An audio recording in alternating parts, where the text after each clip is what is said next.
How to create fake chat on Facebook Messenger.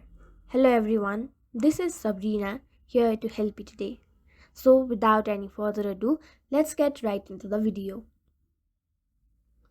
So you will need an application called Fake Messenger. You can easily get it on your Play Store.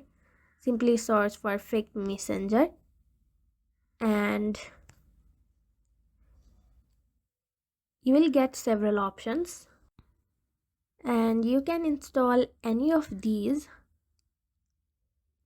Simply install it and you can create a false chat using this application.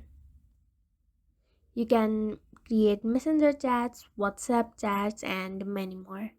So, yeah, that's it.